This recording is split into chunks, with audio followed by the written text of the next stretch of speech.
Olá, meus amigos, 14 horas e 2 minutos. Sejam bem-vindos à reta final desta sexta Escola de Pesquisadores do campus USP de São Carlos e vamos começar esta última parte com uma super e entusiástica palestra bem atual que envolve os jovens pesquisadores e a inteligência artificial. Vamos ter esta palestra, vamos ter a próxima, logo na sequência vamos ter o quiz. Cuidado com os prémios, espero que algum prémio seja para mim também, claro, obviamente, né? Muito bem, o nosso primeiro palestrante desta tarde, ele é físico de formação e concluiu o seu doutorado na University of Wales, Bangor, no Reino Unido.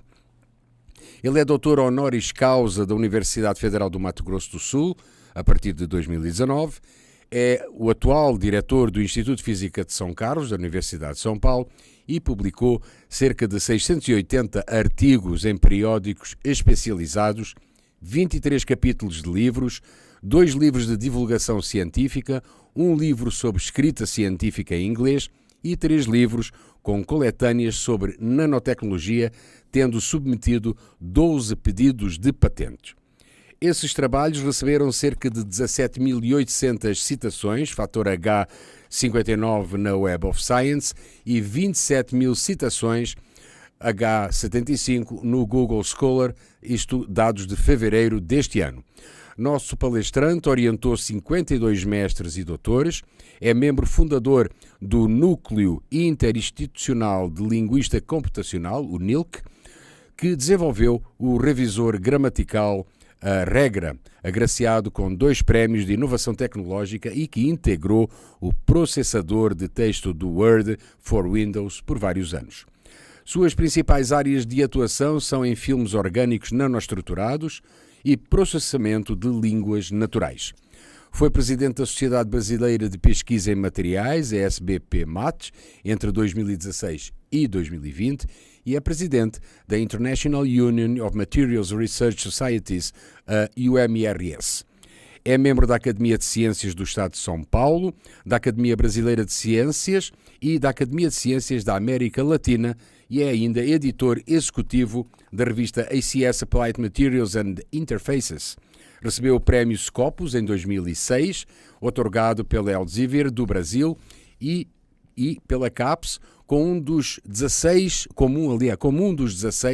pesquisadores brasileiros com maior produção científica, com base no número de publicações, citações e orientações. Apresentando a palestra intitulada Perspectivas para Jovens Cientistas na Era da Inteligência Artificial, meus amigos, é com muita honra que convidamos a usar a palavra o professor Dr. Osvaldo Novaes de Oliveira Júnior. Boa tarde a todas e todos. É um prazer falar para vocês hoje. Eu queria agradecer pelo convite ao professor Valteci Zuccolotto e a toda a equipe que organiza essa escola de jovens pesquisadores. O assunto que eu escolhi falar para vocês é um assunto que está muito na moda, inteligência artificial. E ela ficou ainda mais saliente com essa avalanche de notícias e de usos do ChatGPT. Eu imagino que todos vocês já devem ter ouvido falar ou ter usado o ChatGPT, que para muitos é uma grande surpresa do poder que a inteligência artificial está tendo em todas as áreas. Mas eu diria que a revolução da inteligência artificial já vem acontecendo há alguns anos. Eu vou falar um pouco sobre isso na palestra de hoje. E essa revolução agora está tomando caminhos que são absolutamente impensáveis para muita gente, mesmo há poucos anos. É uma revolução tecnológica que está acontecendo e esse é um dos assuntos que eu quero abordar. Então, essa é a agenda da palestra de hoje. Eu vou começar falando de inteligência artificial e seus impactos na sociedade, na ciência.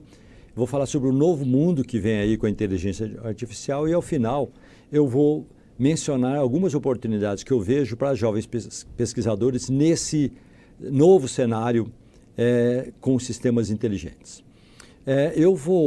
Alguns dos slides que eu vou mostrar são datados. São slides que eu preparei já há algum tempo, porque, como eu disse, não foi surpresa para mim essa revolução da inteligência artificial, porque eu já venho falando sobre esse assunto há algum tempo, e venho fazendo previsões sobre o que vai acontecer ou o que está para acontecer na sociedade, na ciência e tecnologia. Então, o próximo slide, por exemplo, é um slide que tem mais ou menos 10 anos, um pouco mais de 10 anos, e eu costumava usá-lo ao final das apresentações, com uma previsão, com uma afirmação que era uma previsão, de que as máquinas, num futuro muito próximo, poderão realizar as atividades intelectuais que hoje só os humanos fazem, e de maneira ainda mais eficiente que os próprios humanos.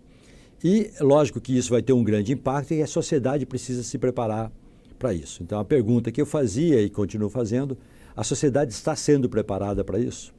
E como era um slide apresentado ao final, e quase sempre para jovens, eu fazia uma provocação ou recomendação, perguntando a esses jovens ou a essas jovens, em geral cientistas, se o problema científico e tecnológico que eles ou elas estavam abordando, se esses problemas não poderiam ser abordados de maneira diferente se nós tivéssemos um sistema inteligente, ou de uma maneira completamente distinta se nós usarmos uma máquina e não o trabalho intelectual humano. Isso tem a ver, eu estou falando de ciência, tem a ver com geração de conhecimento. E para isso vamos fazer uma recapitulação do que a humanidade tem feito, como a humanidade tem gerado conhecimento e transmitido conhecimento ao longo da história. Por história, nós sempre consideramos como início da história a Grécia Antiga, porque é a partir da Grécia Antiga que nós temos registros escritos que permitem saber o que os nossos antepassados pensavam, as contribuições que eles faziam. É lógico que houve muita geração de conhecimento antes da Grécia Antiga, por exemplo, dos egípcios, dos maias, astecas, mas nós não temos registros escritos que permitam desvendar quais eram os conhecimentos que eles detinham naqueles tempos. Então, considerando desde a Grécia Antiga, nós já temos 4 paradigmas diferentes para a geração do conhecimento. O primeiro, na Grécia Antiga, era um paradigma segundo o qual as observações eram empíricas, os modelos eram descritivos, porque não havia ferramental matemático para explicar as observações que se faziam naquela época.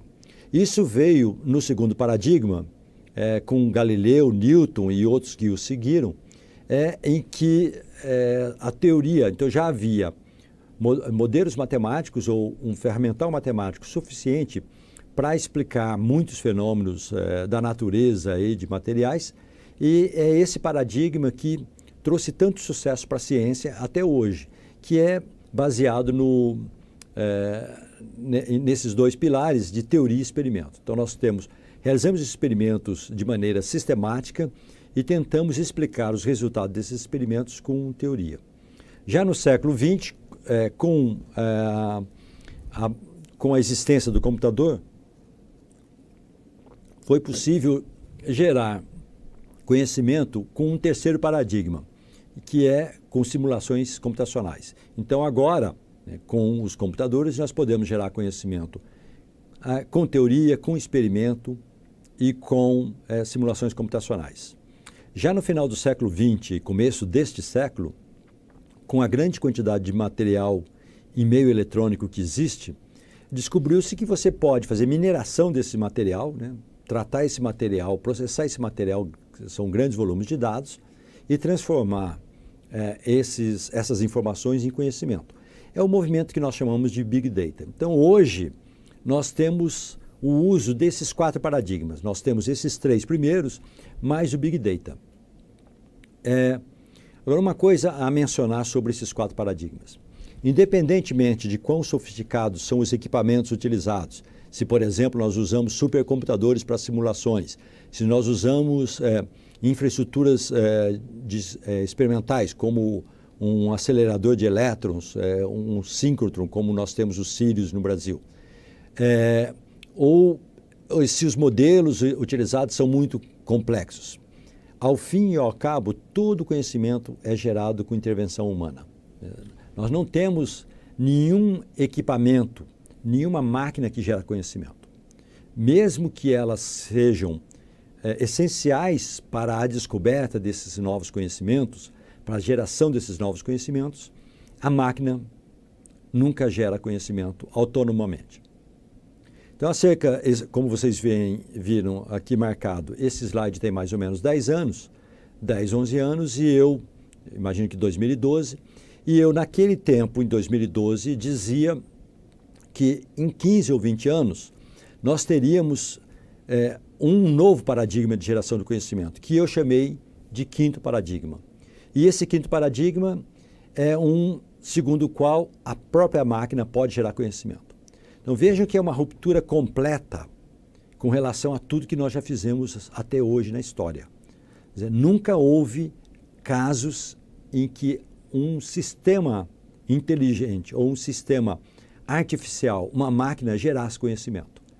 E eu acho que nós estamos nos aproximando desse momento em que será possível uma máquina gerar conhecimento autonomamente. A minha previsão em 2012 era que nós atingiríamos isso em 15 ou 20 anos. Como vocês estão vendo com toda a repercussão que tem hoje essas novas ferramentas, como o ChatGPT, aparentemente eu não estava tão otimista, talvez até estivesse pessimista, porque nós atingiremos esse quinto paradigma antes do que eu tinha previsto. E esse novo paradigma será atingido com a convergência de dois grandes movimentos. O movimento aqui da esquerda, que vocês veem, é o movimento do Big Data. Então, grandes quantidades de dados, preferivelmente estruturados, porque a máquina não consegue ler texto ainda ou interpretar texto, e esses dados são processados com algoritmos de aprendizado de máquina, e com isso você transforma informação em conhecimento. Então, aqui à esquerda nós temos o movimento de Big Data.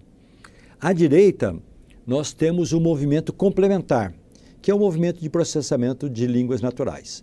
Essa é uma área das mais relevantes hoje em ciência, porque é a área em que nós tentamos ensinar as máquinas, os computadores, a ler e interpretar texto. Então, esse movimento, ele tem semelhanças com o primeiro, porque você vai usar grandes quantidades de dados, nesses casos aqui são dados de textos, né? São bases de dados de textos que podem ser falados ou escritos, nós chamamos isso de corpos, e esses dados são processados com algoritmos de aprendizado de máquina para tentar fazer com que a máquina tenha capacidade de compreensão. Hoje nós já usamos algumas ferramentas baseadas nesse conceito, como os tradutores automáticos, os sistemas de reconhecimento de fala, que reconhecem comandos. Mas agora, como vocês viram, o ChatGPT é o exemplo mais marcante desse tipo de tecnologia. Agora, vocês percebam que nesse slide, nós ainda não chegamos lá nessa convergência. E não chegamos lá porque tem tudo a ver com essa linha tracejada que eu coloquei aqui nas elipses de aprendizado de máquina para interpretar. Porque, basicamente, nós podemos dizer que as tarefas hoje realizadas com os algoritmos de aprendizado de máquina podem ser classificadas em dois tipos, né? Tem as tarefas de classificação e, para isso, os algoritmos já são muito eficientes. Haja vista aquilo que nós já conseguimos fazer com reconhecimento facial, que é uma tarefa de classificação, ou diagnóstico médico baseado em imagens, naqueles casos em que o número de imagens e a cobertura das imagens são suficientes para você fazer um diagnóstico preciso, e os sistemas inteligentes já se sobrepõem, já são melhores do que os especialistas humanos nesses casos, porque são tarefas de classificação. Então, o aprendizado de máquina é excelente para a classificação. Isso já, eu diria que é um problema resolvido. A única dificuldade é você ter capacidade de processamento e ter qualidade dos dados para você fazer a classificação. Lógico que se você não tiver dados que permitam fazer uma classificação que seja útil, de nada vai adiantar. Mas com uma quantidade de dados de qualidade adequada e com capacidade de processamento, nós já conseguimos fazer classificação com um desempenho melhor que o dos humanos. Entretanto, se a tarefa for de interpretação, se eu quiser responder perguntas como, por quê, de que forma, os algoritmos de aprendizado de máquina ainda não são tão eficientes. Essa história, e é por isso que eu coloquei em tracejado. E nas minhas previsões, ou seja, quando eu comecei a mostrar esse slide há 10 anos e até recentemente, não tinha esse chatbot no slide original, naquele tempo eu sempre dizia que o grande desafio estaria em você ensinar a máquina a ler e interpretar. Que quando nós conseguíssemos ter algoritmos de aprendizado de máquina que permitissem interpretação de texto, nós teríamos a convergência dos dois grandes movimentos e a máquina poderia gerar conhecimento autonomamente. Com os chatbots, parece que a gente está chegando lá, talvez antes do que eu pensava. E por que isso? Porque o domínio da língua é uma das coisas mais importantes que estava faltando para os sistemas inteligentes. Então, até recentemente, os sistemas inteligentes não tinham grande desempenho, a maioria deles não podia ter grande desempenho, porque a máquina não conseguia interpretar texto.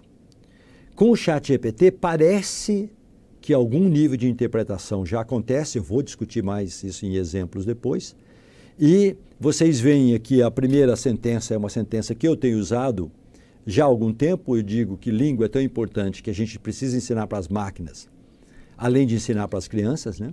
Então, porque língua era essencial. E quando o ChatGPT foi lançado, poucas semanas depois, um jornalista do New York Times publicou um artigo com o seguinte comentário. Ele falou assim: meus colegas que cobrem tecnologia sempre disseram que toda vez que iam falar de inteligência artificial, que o sistema realmente inteligente estava para chegar em 5 anos, que nunca era para agora, era sempre para daqui 5 anos.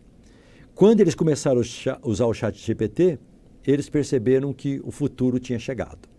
Certo? Que aparentemente agora você já consegue ter sistemas verdadeiramente inteligentes. Né? Essas ideias sobre o quinto paradigma, geração de conhecimento autônomo pelas máquinas, estão num capítulo publicado em 2021 ou 2022, um capítulo publicado pelo IEA da USP que está disponível gratuitamente. Vocês podem encontrar na internet o PDF desse livro, que inclui um capítulo que foi escrito por mim e 2 professores do ICMC, do Instituto de Ciências Matemáticas e de Computação da USP em São Carlos. E o ChatGPT é uma ferramenta que foi desenvolvido por um modelo chamado de modelo de linguagem, um modelo de língua em grande escala. A tradução para o português ainda não está bem consolidada, porque é um assunto muito novo, né? Então, por isso que eu coloquei o título aqui desses modelos, que são, em inglês, Large Language Models.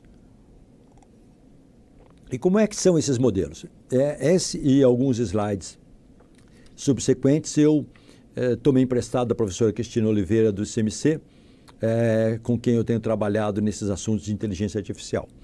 Então, esses grandes modelos de língua, eles foram treinados com uma quantidade imensa de textos.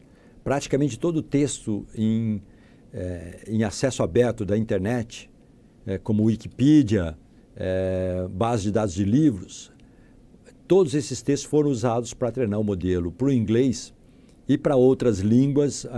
Em geral, a quantidade de textos utilizados é sempre muito menor, mas para o inglês, obviamente, é aquele em que os modelos dão melhores resultados, porque o treinamento utilizou uma quantidade muito maior de dados, né?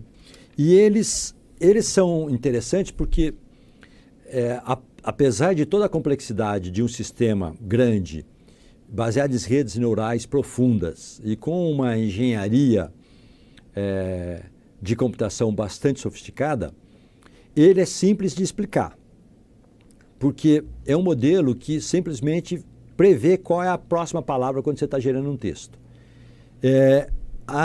Veja esse exemplo tirado de um artigo do professor Stephen Ovram, em que ele viu na base de dados do ChatGPT que Para a sentença, a melhor coisa sobre inteligência artificial é a sua habilidade em, e aí tem as possibilidades, né? Aprender, prever, fazer, entender, né?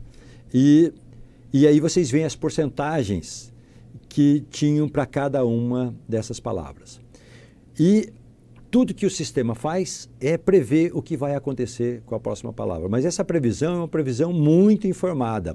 Ela é muito informada porque as palavras, os conceitos, os objetos, vamos chamar de objetos, né, os conceitos, eles são representados como vetores. Eles não são uma entidade única, eles são vetores multidimensionais, como vetores com muitas dimensões. E o que tem naquele vetor? Tem as palavras, os conceitos que estão relacionados àquele objeto.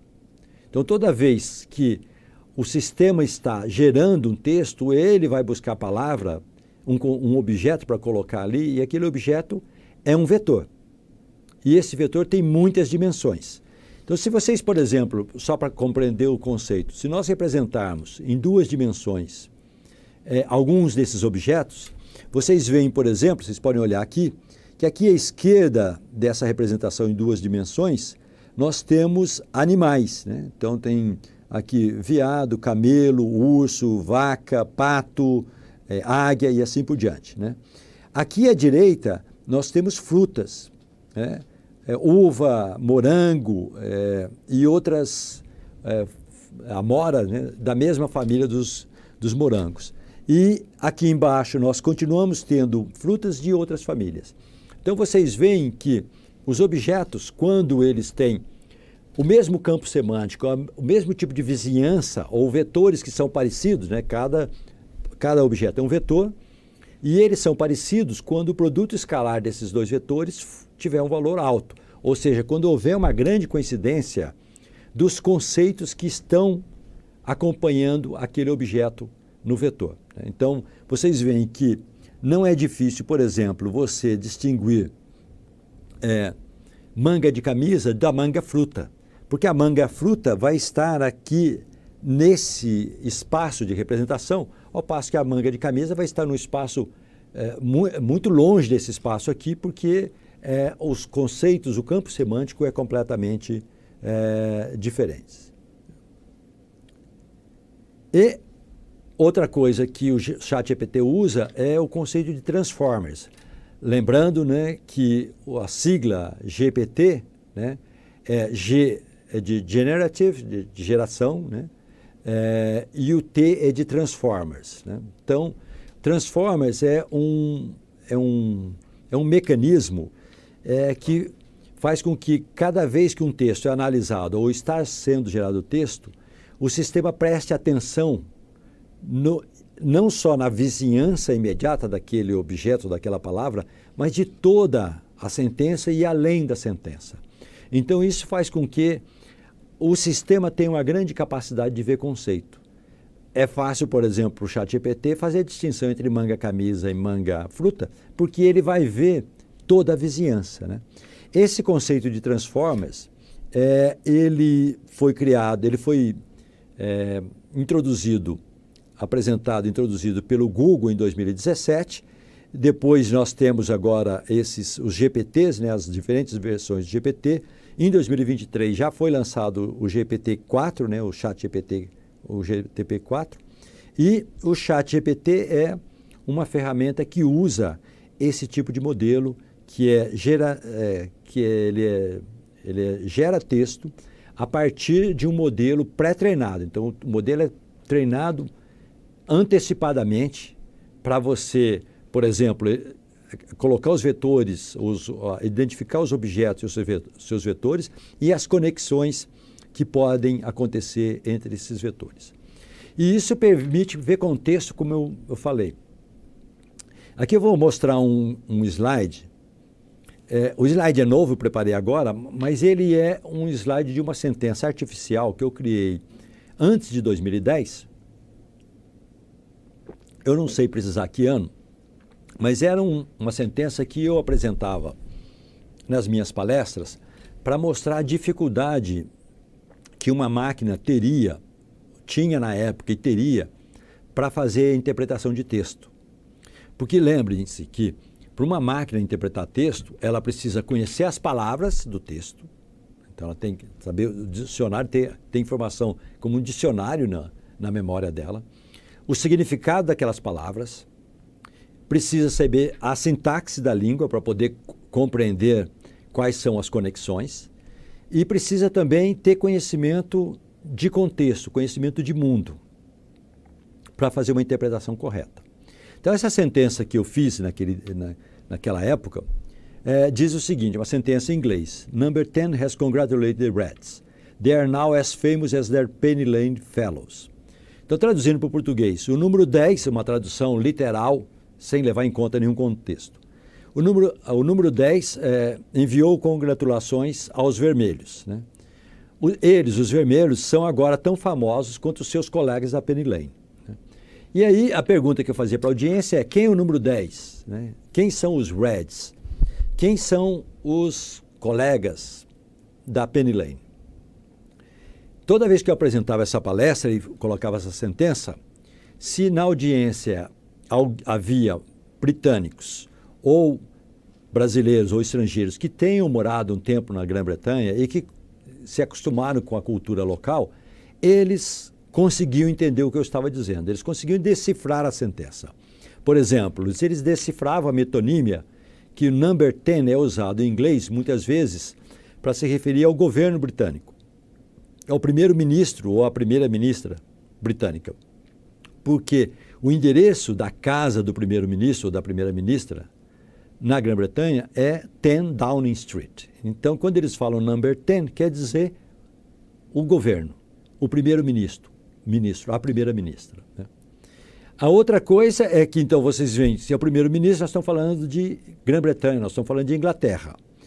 Eles mandaram congratulações para os vermelhos. Quem são os vermelhos? É um pouco difícil de descobrir, mas a hora que você vê que esses vermelhos são agora tão famosos quanto os colegas da Penny Lane, vocês lembram de Penny Lane, que é em Liverpool, um lugar muito famoso, é uma rua de Liverpool muito famosa, e tem até Penny Lane na música dos Beatles, né? Então, os colegas da Penny Lane são os Beatles. Então, quem tem familiaridade com a cultura inglesa e também com o futebol, vocês veem que o Reds são o time do Liverpool. Né? Então, não é difícil de adivinhar o que essa sentença quer dizer. Entretanto, qualquer pessoa que não tem essa familiaridade ou não tem o contexto, não vai saber do que se trata. Então, eu perguntei, agora o teste que eu fiz recentemente, eu perguntei para o ChatGPT se ele sabia quem era o número 10, quem eram os Reds, quem eram os colegas da Penny Lane. E ele disse, olha, eu não tenho contexto e informação suficiente para dizer quem é number 10. Mas ele falou, uma possibilidade é que seja o primeiro-ministro ou a primeira-ministra da Inglaterra, porque é o 10 Downing Street. Então ele acertou isso. Ele não fala assertivamente, porque ele fala, eu não tenho contexto, mas pela sentença parece que é isso. E os Reds, ele fala assim, eu também não tenho contexto, mas deve ser um time de futebol, e como tem Penny Lane, deve ser o time do Liverpool, que é vermelho. Certo? E os Penny Lane Fellows, eles falaram, bom, Penny Lane Fellows tem que ser os Beatles. Eles novamente a ferramenta diz, eu não tenho todo o contexto, mas devem ser os Beatles. Certo? Então vocês veem que algo que eu achava, eu dava esse exemplo, para dizer, nós nunca vamos conseguir, ou uma máquina dificilmente, ou talvez nunca consiga ter a interpretação com a mesma eficiência que um humano, porque vai ser muito difícil ensinar contexto para a máquina.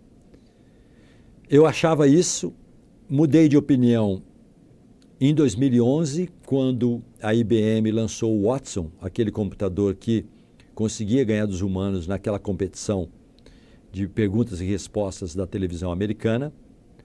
Quando o Watson foi lançado, eu me convenci que a máquina ia conseguir fazer isso, e é por isso que a partir de 2012, 2011, eu comecei a fazer aquelas previsões do quinto paradigma, porque eu já estava convencido que isso ia acontecer. E no caso dessa sentença que eu criei artificialmente, que era para nenhuma máquina interpretar, hoje a máquina já consegue interpretar. E o que a máquina consegue fazer? Ela consegue fazer muitas outras coisas que para nós, que são coisas sofisticadas que os humanos fazem, sem analisar texto, sem ler nada ou sem compreender nada. Eu vou mostrar um exemplo, que é um exemplo aqui de São Carlos também, uma parceria do nosso Instituto de Física de São Carlos e do ICMC, da USP aqui, atendendo a uma chamada da Pró-Reitoria de Pesquisa da USP em 2019. Nós fizemos uma proposta e conseguimos recursos para desenvolver um sistema que faz pontuação automática de redações do Enem. Esse sistema foi desenvolvido, ele chama CIRA. A CIRA está disponível na internet gratuitamente, basta ver CIRA Redações, Redacões, né, que não tem o C cedilha, .com.br, e permite que estudantes possam colocar suas redações lá e verificar qual a pontuação que o sistema dá. E nós, então, usamos muitas tecnologias, são tecnologias de aprendizado de máquina, né, de inteligência artificial, para prever a pontuação. Nós usamos uma grande base de redações que tinham sido corrigidas por professores, né, por especialistas em correção de redações do Enem, e os resultados, eu vou mostrar na próxima tela os principais resultados. Nós testamos, no final, nós testamos muitos modelos, mas no final, como nós vimos que a aprendizagem por redes neurais profundas era a metodologia mais eficiente, nós testamos 4 modelos. Os 4 usando redes neurais profundas. O primeiro modelo, nós usamos essas redes e nós tentamos fazer uma previsão de quais eram os parâmetros mais relevantes para a qualidade de um texto. Para isso, nós usamos todo o conhecimento que foi criado ao longo dos anos no NILC, vocês veem o símbolo do NILC aqui, que é o Núcleo Interinstitucional de Linguística Computacional, é hoje o maior centro de processamento de línguas português no mundo, sediado aqui na USP de São Carlos e tem aqui no ICMC, e tem participantes de várias outras universidades no Brasil e parcerias nacionais e internacionais. Então, usando todo esse conhecimento, nós geramos o modelo 1, que não tem um desempenho tão bom quanto os outros modelos, principalmente o 4, que é esse daqui que usa já a tecnologia de Transformers, essa tecnologia na qual o ChatGPT foi baseado. Então, o melhor desempenho aqui tem a acurácia, é um dos parâmetros utilizados para o desempenho, né? Aqui o erro médio é o menor deles com esse modelo 4. E essa é uma coisa que mostra que muitas vezes a máquina tem maior capacidade de perceber de verificar padrões do que é bom, do que é adequado, melhor do que nós próprios usando a nossa inteligência. Então, de certa forma, infelizmente, eu diria para os humanos, a vitória da inteligência artificial que está acontecendo agora, a gente está vendo a inteligência artificial se sobressair e ganhar dos humanos, de certa forma, um pouco da derrota da inteligência humana, porque os métodos mais bem-sucedidos, em geral, são baseados naqueles de força bruta, que a máquina, ela sozinha descobre o que é bom e o que não é. Bom, eu já fazia previsão há algum tempo que haveria um dia em que a máquina ia gerar conhecimento autonomamente.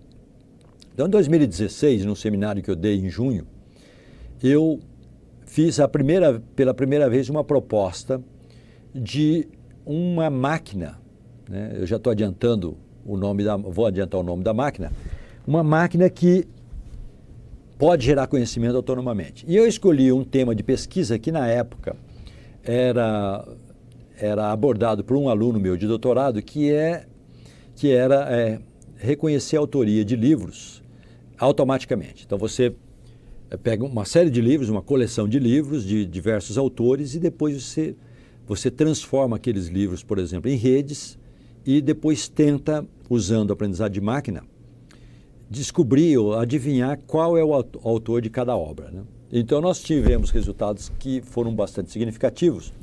E, com base naquele projeto, eu concebi um projeto imaginário dado para essa estudante, Maria Abadia.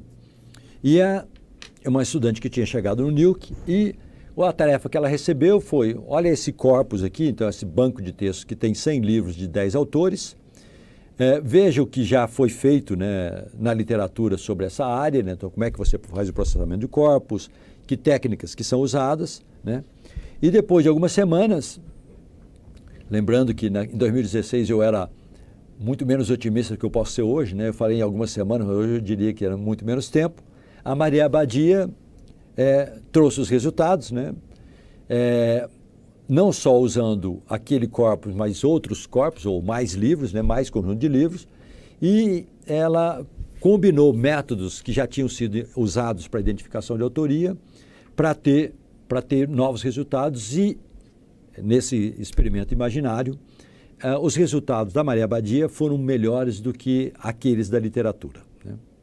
Então, a avaliação que a gente faz é que essa estudante nova, Maria Abadia, fez um trabalho excelente, né? E muito rápido, né? Ela parecia bastante criativa, porque ela combinou abordagens que estavam na literatura e ela, de fato, criou um novo método. Mesmo que você considere, ela combinou métodos, não é exatamente um novo método do zero, mas é um método diferente, um método que não havia na literatura, né? E aí eu terminava essa discussão do slide dizendo assim, bom, a novidade é que essa Maria Abadia é um sistema computacional, ela não é um humano, né? Em 2016, em junho, quando eu dei esse seminário, já havia tecnologia para fazer todos esses passos automaticamente. Mas óbvio que você precisaria desenvolver ferramentas para cada um desses passos. Era como se você tivesse um novo aluno, uma nova aluna de doutorado e você ensinasse o passo a passo. Como eram sistemas computacionais, para fazer isso autonomamente ou automaticamente, provavelmente você ia precisar de algumas ou talvez dezenas de pesquisadores para desenvolver os vários sistemas e aí sim ter a máquina, em princípio, gerando, quando você combinasse todos os módulos, que a máquina geraria o conhecimento. Em 2016, eu não previa que a máquina já poderia escrever o artigo desse trabalho, que poderia apresentar os resultados, até discutir, mas a escrita não me parecia que nós teríamos, naquele ano, tecnologia suficiente para gerar o artigo. Como vocês sabem, com o ChatGPT, todo mundo que usou sabe que o ChatGPT geraria um artigo a partir dos resultados sem nenhuma dificuldade. Então, em 2016, seria muito caro desenvolver a Maria Abadia, o sistema Maria Abadia. Hoje, já seria muito mais barato. Talvez ainda mais caro do que você pagar uma bolsa de doutorado para um aluno ou aluna fazer o projeto, né? Ainda vai ser mais caro, mas vocês veem que a máquina já podia gerar conhecimento há algum tempo atrás. Se uma máquina consegue gerar material que serve para um artigo científico, isso é gerar conhecimento, né? Eu acho que a própria definição de gerar conhecimento é você fazer ciência, né? Então, essa máquina já podia fazer ciência, ainda que guiada. Hoje, com mais razão ainda, a gente pode dizer que nós temos tecnologia para desenvolver um sistema como a Maria Abadia. Então, algumas premissas para a nossa discussão. Nós já podemos, mais ou menos, com mais certeza do que tínhamos antes, prever que as máquinas vão poder gerar conhecimento e com isso vão poder fazer ciência. A geração de vocês, essa próxima geração que está vindo aqui, é a geração que vai construir as supermáquinas. Então, há muitas oportunidades de trabalho para isso, eu vou falar na frente, oportunidades para os jovens pesquisadores nessa nova era, né? Mas a primeira, mais imediata, é vocês que desenvolverão as supermáquinas. Quando elas já estiverem prontas, aí essa oportunidade se vai e aparecerão outras, mas provavelmente mais restritas. Agora, nós devemos lembrar que ciência é uma indústria hoje muito sofisticada. Ciência é uma indústria. Ela emprega uma quantidade, são provavelmente milhões de pessoas empregadas fazendo ciência, muitas vezes com infraestruturas que demandam milhares de pessoas trabalhando na mesma infraestrutura, como o exemplo dos Sirius que eu mencionei para vocês, né, o acelerador que nós temos em Campinas. Ela exige muita infraestrutura, ela exige gestão e exige equipes. As equipes hoje, quando a gente fala em equipe, ela fala uma infraestrutura computacional, de equipamentos, né, de serviços, e falamos de equipes de humanos. No futuro, essas equipes incluirão também sistemas inteligentes. Mas ainda assim precisará ser feito, nós precisamos montar equipes. Ainda assim nós precisaremos fazer gestão. Faremos gestão apoiados nos sistemas inteligentes, mas precisamos fazer. E você, com isso, vai poder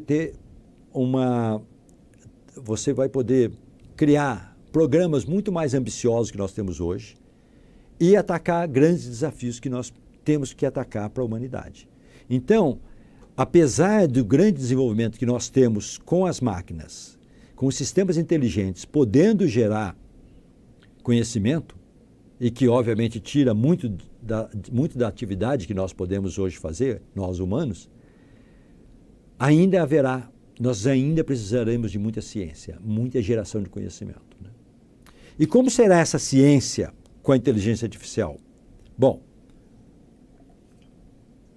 algumas atividades vão ser feitas pelas máquinas, mesmo que elas vão poder fazer muito melhor do que nós fazemos. Fazer sumarização do que tem na literatura. Fazer revisão da literatura. Análise de dados, nós não conseguimos competir com máquinas. Então, algumas dessas atividades nós vamos ter sistemas inteligentes fazendo o mesmo. Nós vamos também usar a inteligência artificial para escrita e revisão. Isso é certo e eu sei que muita gente já está fazendo.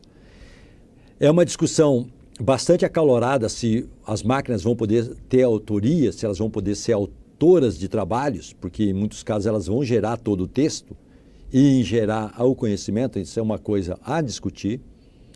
Há também essa discussão sobre responsabilização das máquinas, se elas fizerem alguma coisa que não seja correta. Então, são assuntos a serem discutidos, mas é certo que nós vamos nos apoiar nesses sistemas inteligentes para escrita e revisão.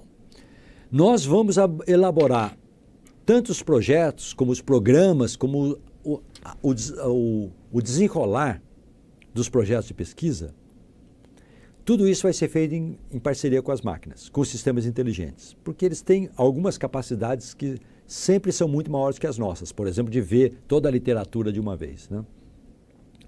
Agora, uma coisa interessante é que o trabalho manual provavelmente ainda vai continuar sendo muito mais barato fazer com humanos do que com máquinas, porque trabalho manual exige robô e o robô nunca vai ser muito barato, porque você precisa da entidade física, né? Então, nós podemos nos ver em algumas situações que até já foram previstas em filmes de ficção, que os humanos, né, são os empregados das máquinas, né, recebem ordens das máquinas, dos sistemas inteligentes, para fazer coisas, né? Agora, vai dar para a gente fazer projetos muito mais abrangentes. Vai dar para pensar alto, propor coisas muito mais sofisticadas do que nós temos hoje. Então, vou mostrar um exemplo, novamente, de um trabalho trabalho de opinião, que era só para dizer como é que o futuro pode ser com uma inteligência artificial aplicada a grandes volumes de dados e com muitos sensores, né? Nós temos hoje sensores, câmeras em todos os lugares.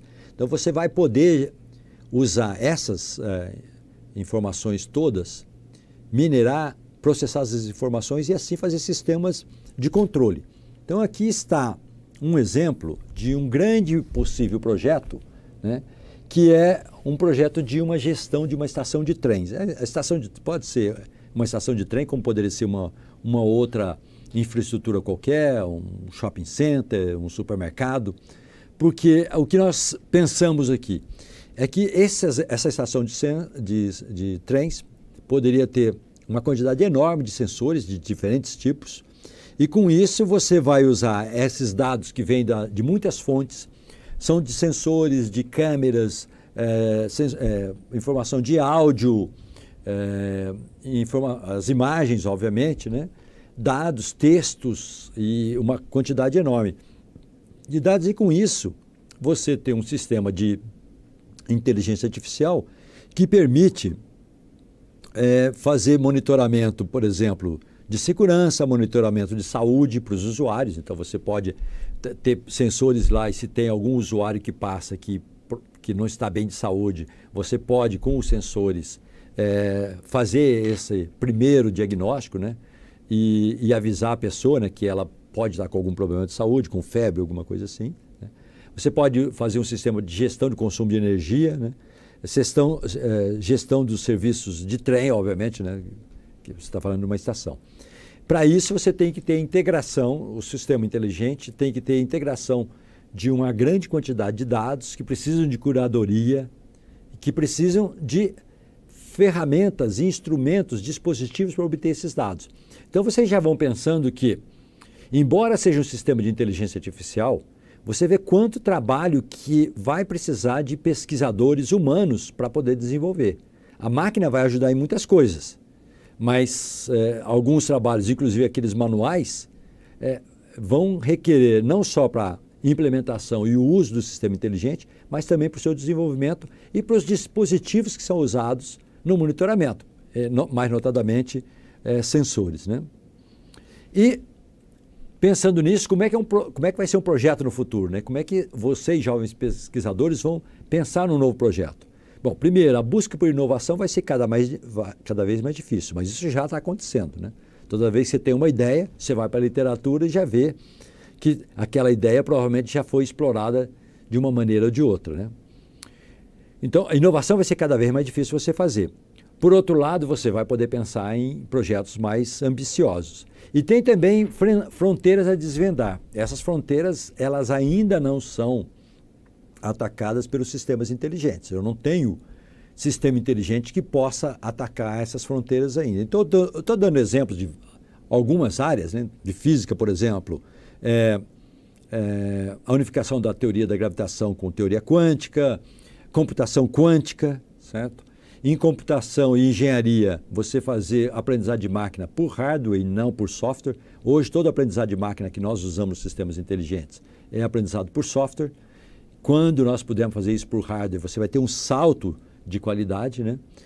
Automação extensiva, né? Isso é uma coisa que vai exigir muitas áreas, né, de pesquisa. Funcionamento do cérebro, que ainda a gente sabe muito pouca coisa. Desenvolvimento sustentável para a sociedade. Então, vocês veem tudo que está envolvido com desenvolvimento sustentável. Energia, produção de alimentos e assim por diante. E ciência para desafios que a humanidade tem. E aí, aqui é muito importante a gente enfatizar.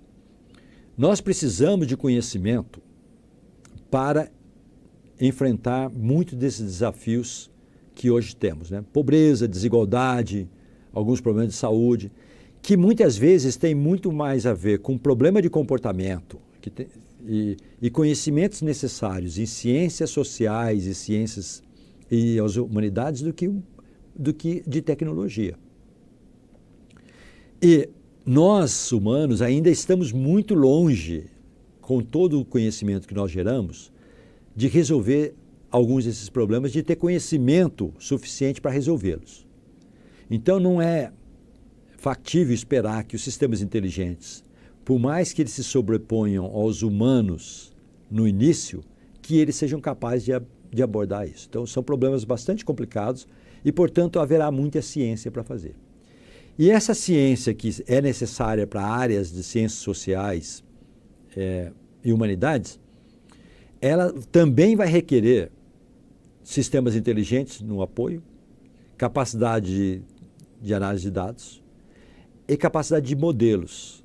Então, você vai precisar de uma integração com outras ciências, ciências da natureza, física, química, biologia, para poder resolver esses problemas, engenharias, obviamente, para poder resolver esses problemas. Eles não são isolados.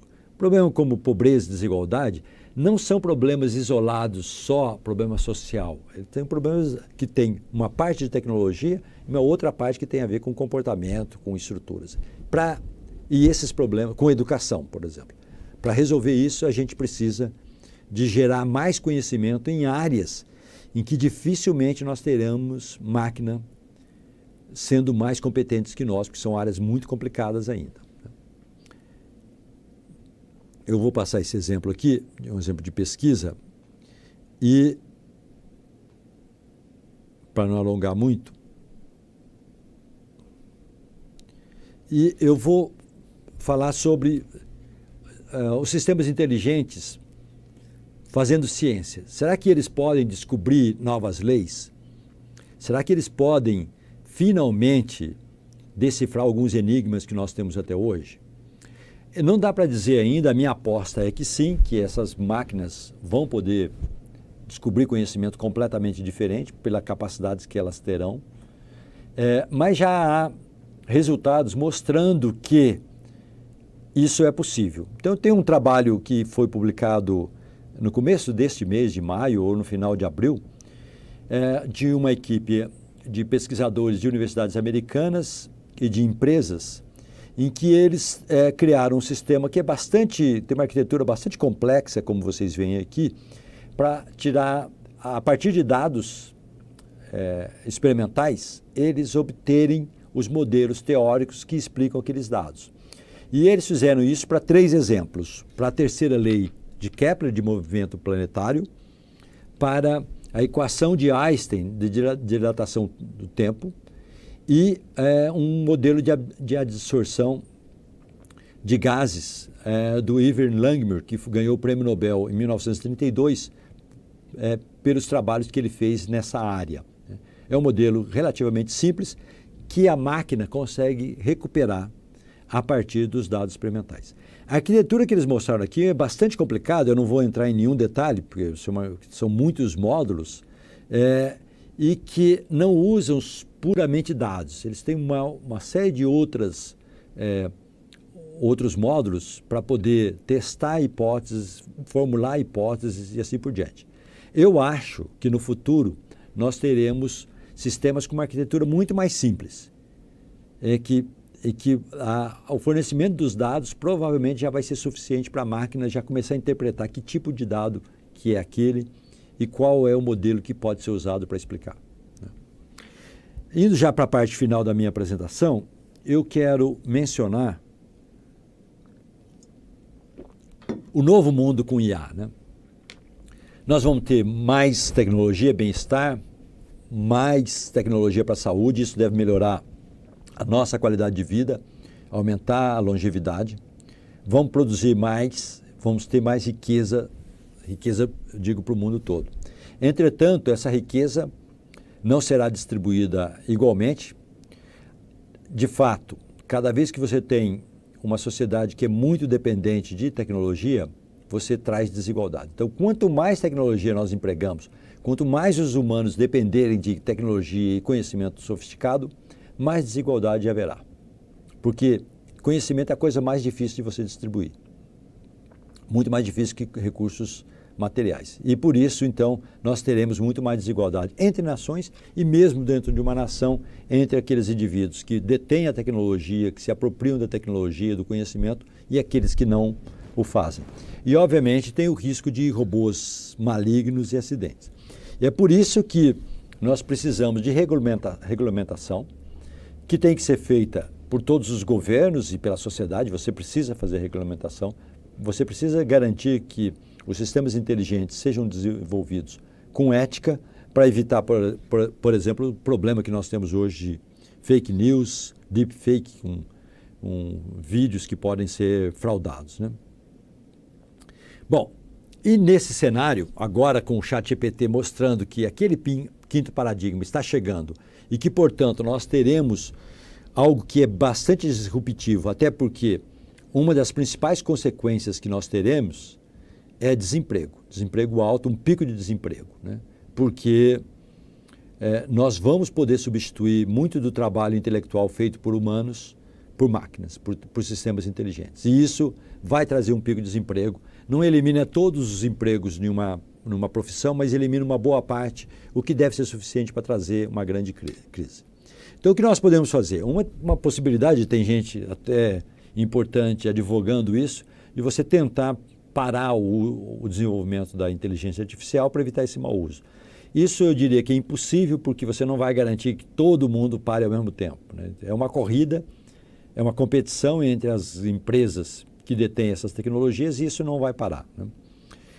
A outra possibilidade é esperar para ver os desdobramentos, que eu acho que é mais ou menos o que nós no Brasil, infelizmente, estamos fazendo, né? Vocês veem que nós não temos nenhum grande programa de inteligência artificial nacional ou estadual. Quer dizer, nós estamos assistindo isso, todo mundo sabe que isso pode ser drástico, pode ter grandes consequências para a sociedade, mas a gente a gente está fazendo pouco, né? Eu acho que não é o que a gente deveria fazer. O que a gente deveria fazer é implementar políticas públicas para garantir. Primeiro, você precisa ter conhecimento, você precisa gerar conhecimento sobre isso, você precisa adquirir conhecimento sobre essas áreas e, portanto, você precisa de investimento em ciência e educação. Você precisa garantir com essas empresas, são poucas que detêm o conhecimento dos grandes modelos de língua. Você precisa garantir acesso universal, que a gente não vai ficar de fora e que outros países também não fiquem, né? Precisamos regular a competição entre as empresas, porque as empresas que detêm essa tecnologia de processamento de línguas naturais, se elas também puderem criar os subprodutos, elas vão ter uma hegemonia que vai ser, quer dizer, vai ser impossível competir com elas e isso desequilibra a competitividade. E é lógico que nós precisamos de políticas públicas para minimizar os efeitos do desemprego que vem aí e busca de novas atividades para os humanos, né? Então nós precisamos pensar no que fazer sobre isso, mas eu diria que a primeira providência era um grande programa no Brasil sobre inteligência artificial, com muitos recursos para a gente poder estudar, inclusive estudar o que fazer, certo? Bom, quais são as oportunidades no curto prazo para a gente da nossa área? Assistente para escrita e revisões eu já mencionei. Fazer ensaios e análise da literatura também é uma coisa que você pode fazer com esses modelos, né? Análise de dados a gente já tem feito. Uma área muito estudada hoje é você descobrir novos materiais ou novas propriedades de materiais usando aprendizado de máquina, então isso é muito quente. E descoberta do conhecimento. Quer dizer, o que quer dizer descoberta do conhecimento? Você vai poder agora fazer mineração de tudo que já existe com essas ferramentas e você vai poder acelerar a descoberta de novos conhecimentos com essas ferramentas, né? Bom, e o futuro com inteligência artificial? Primeiro, porque para a gente saber o que está acontecendo, nós temos que ter boa capacidade de interpretação, bom domínio de modelos matemáticos e de língua. Então, nunca foi tão importante quanto é hoje dominar as linguagens do conhecimento. Lembrando que nós temos 3 linguagens através das quais nós criamos conhecimento e transmitimos. A linguagem artística, que se mostrou absolutamente essencial na pandemia, a linguagem das línguas naturais, português, inglês, francês, chinês, e a linguagem dos formalismos matemáticos. Nós precisamos cada vez mais dominar essas linguagens para poder conviver com esse mundo da inteligência artificial e, para o caso de vocês, que é a geração que construirá as supermáquinas, ainda mais, né? Vai ser impossível no futuro não usar um assistente, um sistema que provavelmente vai estar no seu celular, que te ajuda a fazer uma quantidade enorme de atividades intelectuais, porque se o assistente entende texto, entende o que está acontecendo, basta você pedir para ele fazer algo, ele ou ela, né? Não sei se a gente vai chamar os assistentes de eles ou elas, mas esses assistentes, obviamente, vão nos ajudar muito, né? Você vai... todo mundo vai ter que aprender como as ferramentas funcionam, é por isso que conhecimento de matemática e de língua vai continuar sendo essencial. E você até vai poder usar algumas ferramentas inteligentes para poder treinar os humanos, né? Servir como referência para saber qual é a habilidade que os humanos estão adquirindo, uma vez que em alguns casos a gente nunca vai conseguir fazer mais ou ter mais competência do que as máquinas.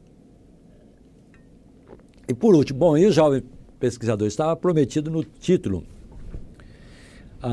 perspectiva para os jovens pesquisadores. Bom, primeiro, uma mensagem de otimismo. Conhecimento nunca foi tão importante. Se as máquinas agora vão começar a gerar conhecimento autonomamente, isso vai acelerar enormemente a quantidade de conhecimento que nós detemos, que a humanidade detém, com muitas vantagens. E esperamos que sem grandes desvantagens. Então, o conhecimento sempre foi o patrimônio mais precioso e está sendo cada vez mais. Portanto, quem é pesquisador está buscando conhecimento, está adquirindo conhecimento, o que é excelente. Então, essa é uma perspectiva, e isso vale para qualquer área e vale para qualquer tipo de atuação de quem faz ciência, de quem faz pesquisa, né? Os jovens pesquisadores vão poder conceber projetos muito mais ambiciosos, multidisciplinares, de âmbito internacional, porque as coisas agora começam a se integrar. Você vai poder fazer coisa muito mais sofisticada que fazia no passado. Veja que isso já é verdade. Talvez jovens consultem, conversem com professores e professoras mais antigos, né, que faziam pesquisa, por exemplo, no Brasil nos anos 80. Pergunta que tipo de pesquisa que nós fazíamos. Era muito menos sofisticado do que nós fazemos hoje. Era muito mais rudimentar, porque a gente não tinha as mesmas ferramentas, nós não tínhamos os mesmos equipamentos, né? Então, se vocês leem um artigo publicado na mesma revista há 40 anos, na mesma área, vocês vão ver a grande diferença, o grande salto que foi dado. Porque hoje você consegue já fazer coisa mais ambiciosa do que nós fazíamos há 30, 40 anos. E isso vai agora ser acelerado com inteligência artificial. Então, vocês vão poder ter mais oportunidades. O conhecimento sendo cada vez mais importante, os países, e eu espero que o Brasil entre na gama, no rol desses países, vão ter que investir cada vez mais na geração de conhecimento, na aquisição de conhecimento e, portanto, o fomento de agências e governos deve aumentar para quem faz pesquisa. A nossa profissão vai ser muito valorizada, a despeito de a gente, em muitas coisas, em muitas atividades, sermos substituídos por máquinas, tá certo? Então, a máquina vai substituir, mas é lógico que quanto mais sofisticado é o conhecimento que é necessário para você gerar mais conhecimento, quanto mais sofisticado, mais difícil a máquina é substituir a atividade humana, né? Então, nós como pesquisadores, estamos ainda no topo de uma pirâmide que vai sendo de atividades que vão sendo substituídas ou sendo feitas pelas máquinas, né, em substituição aos humanos. Então, essa é uma mensagem que eu queria deixar de otimismo, porque conhecimento vai ser cada vez mais importante. E o que nós fazemos é estudar e gerar conhecimento. Muito obrigado. Muito obrigado, professor Osvaldo. Obrigado pela sua participação. Meus caros amigos, tomem atenção. O professor Osvaldo, neste momento, está em trânsito. Ele está na sala de embarque no aeroporto em Belo Horizonte e a vontade dele de participar é tanta que ele diz: vamos tentar esta conexão, embora seja seja arriscado, mas vamos entrar com esta conexão porque eu quero faço questão de responder às perguntas que foram formuladas no chat do YouTube. De qualquer forma, caso o professor Osvaldo Novaes de Oliveira Júnior caia em termos de internet, a gente não quer que ele caia, mas que a internet caia no local onde ele está, nós vamos dar por encerrada esta palestra e pedimos para remeterem todas as suas perguntas para o e-mail da escola aqui, da Escola de Pesquisadores. Vamos começar antes que esta conexão fique ruim. Boa tarde, professor Osvaldo, está me ouvindo? Estou ouvindo sim agora. Boa tarde. Que bom. Vamos lá tentar responder de alguma forma célere, antes que você fique sem internet, a estas perguntas. A Maria Cristina Ferreira, que é do Instituto Federal do Rio de Janeiro, pergunta: como é que nós, professores, podemos nos preparar para lidar com esta tecnologia que já está sendo usada pelos alunos na realização de tarefas escolares? Bom, eu acho que vai ser impossível evitar que os alunos usem essas tecnologias de maneira que, então, eles vão poder fazer as tarefas de uma maneira muito mais prática e isso não servirá para avaliação. Então, nós não vamos poder mais pedir tarefas que sejam ensaios ou trabalhos em que os alunos podem simplesmente pedir para uma tecnologia como o ChatGPT fazer. Então, nós vamos ter que pensar em novas formas de avaliação e também... Boa tarde a todas e todos. É um prazer falar para vocês hoje. Para auxiliá-los no aprendizado. Muito bem, professor Osvaldo. A Juliana Camargo Mariano, ela é da USP. Ela pergunta o que é que o senhor acha do ChatGPT presente no mundo acadêmico. Bom, o ChatGPT, assim como outras tecnologias que devem ser criadas em breve, vão ter grande impacto no mundo acadêmico, porque vão, por exemplo, permitir que a gente faça pesquisas com muito mais rapidez. Por outro lado, muitas das atividades intelectuais que nós fazemos em ciência serão mais bem feitas por essas tecnologias, então nós temos que usá-las a nosso favor para acelerar a obtenção de resultados e fazer e até ter contribuições científicas até mais rápido. Lógico que isso muda completamente a maneira de fazer ciência, porque, por exemplo, para a produção de texto, para fazer revisões da literatura, nós provavelmente já não vamos fazer isso como trabalho manual, vamos ter auxílio dessas tecnologias. Muito bem, seguindo, a Anesilda Almeida, ela comenta o seguinte: me preocupa a terceirização das pesquisas científicas mediante o uso da inteligência artificial. Será que os académicos e pesquisadores estão preparados para utilizar de forma ética essas ferramentas? Bom, eu acho que teremos que preparar os pesquisadores para isso, porque é certo que essas tecnologias vão trazer aquilo que você está chamando de terceirização. De fato, essas ferramentas farão muito do trabalho que nós, hoje, cientistas, fazemos. E para isso nós precisamos preparar o cientista para usar essas tecnologias de maneira responsável.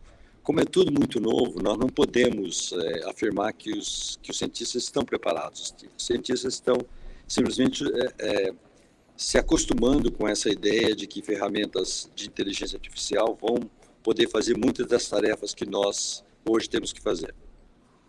O Júlio César Marinho da Fonseca, ele é da Universidade Estadual do Amazonas, ele pergunta: é possível responder problemas abertos em exatas, por exemplo, utilizando o ChatGPT? Parcialmente. Nós fizemos um trabalho recentemente sobre problemas de química, em diversas áreas de química, em que nós fazíamos perguntas científicas para o ChatGPT. E testamos a versão 3, ChatGPT 3 e o ChatGPT 4. E já houve uma mudança considerável nas respostas do ChatGPT 4, principalmente porque ele teve acesso a mais dados, inclusive um pouco de dados científicos, né? Lembrando que o ChatGPT não tem acesso à literatura científica que não é de acesso aberto. Então, ele é bastante limitado hoje para responder perguntas científicas. Entretanto, as respostas que ele dá hoje mostram que, muito em breve, a gente vai poder ter ferramentas desenvolvidas para responder essas perguntas específicas. Eu diria que, num futuro não muito distante, nós podemos treinar uma máquina para saber absolutamente tudo de qualquer uma das disciplinas. Então, podemos treinar uma máquina que vai saber resolver todos os problemas de física que estão no livro dos textos, e que vai saber quase tudo de uma determinada área ou de várias áreas. Então, sim, em breve, essas tecnologias serão capazes de responder perguntas abertas. Hoje, o ChatGPT não faz isso bem, até porque ele não foi treinado para isso, né? Ele não foi concebido para responder perguntas abertas, perguntas científicas, né? Certo, professor. Muito bem. O Vítor Fernandes, do Instituto Federal da Bahia, pergunta se o ChatGPT é baseado em arquitetura LSTM. O ChatGPT é baseado nessa tecnologia de Transformers, que é um passo adiante da LSTM. E a principal diferença é que, com os Transformers, dá aquele mecanismo de atenção.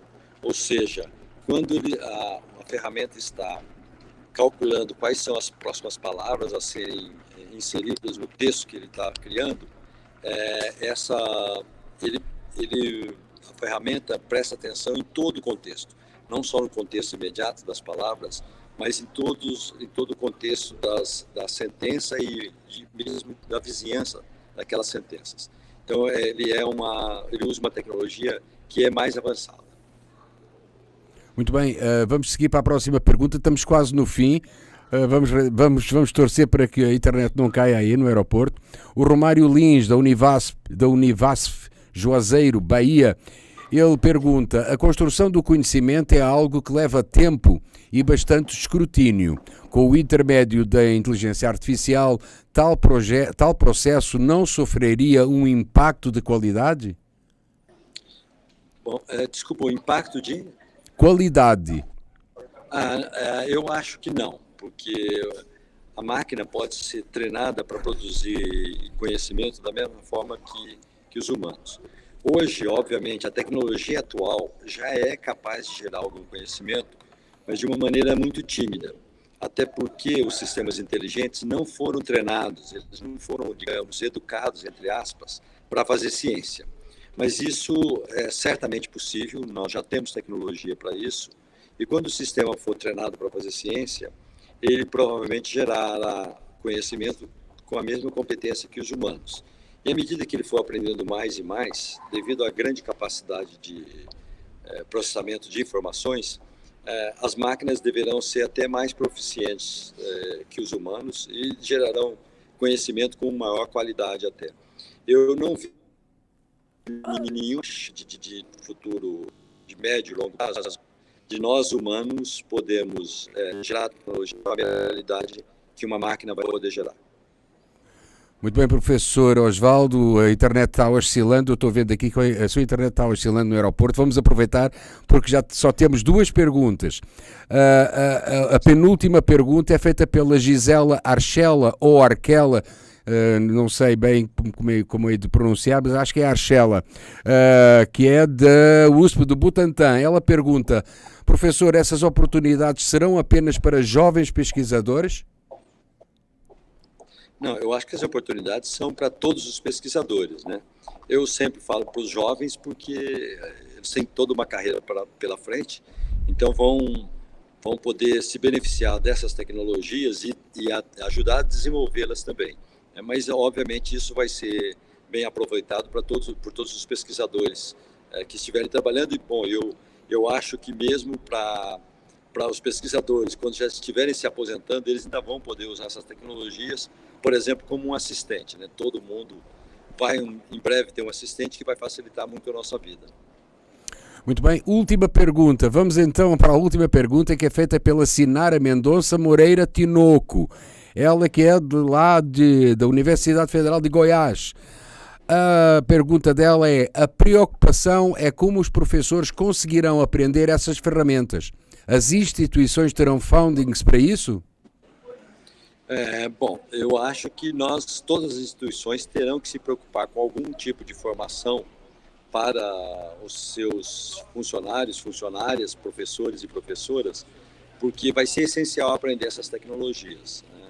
Isso não dá mais para ficar sem usar tecnologias de inteligência artificial, porque aqueles ou aquelas que não empregarem estarão em grande desvantagem com relação àqueles e aquelas que possam empregar.